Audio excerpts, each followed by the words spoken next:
Kaya lahat hindi magtitipid, gagawin ang dapat kong gawin. Alam ko na magagawa ko rin. Balang araw maging icon. Gusto ko kagaya ko si Idol. Malam Michael Jordan nung ma-high school. Kailangan magaling pagdating sa ring. Balang araw maging icon. Gusto ko kagaya ko si Idol. Kaya yung tsaga ko tina-times 4. Tatrap lagi parang rifle.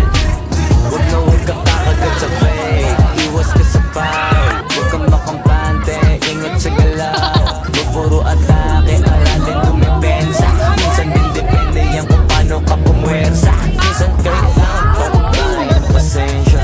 Isa yan sa mga pangunahing diferensya. Pag natambakan ka na doon ka mag-apit, pero pag nakalaman ka na nakakampante, sana kuha mo yung punto.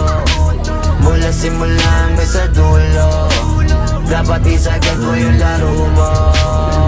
Dapat lagi nakatuto kada minuto. Parang araw maging icon. Gusto ko kagaya ko si Idol. Malam Michael Jordan nung ma-high school.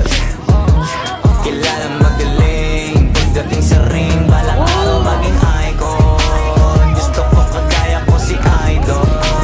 Kaya yung tsaga ko tina-times 4. Trap lagi parang rifle. Kasama na sa laro, natural lang madapa, natural lang matalisod, natural mabutata. Di ka dapat atitina, di ka dapat mauga, di ka dapat ang ihina, di nila pwede makita. Kung matalo manalo, hanapin kung sa kamali, para malaman mo rin kung saan mo kailangan magbawi. Yung pinakamagaling na ikaw, paano palabasin? Dapat ay wala kang pagkakataon na palalabasin. Papala malambot na binte, kailangan buuan dibdib. At sa sarili may bilib, kasi may gustong marating. At patunayan sa marami kahit na pa unti-unti na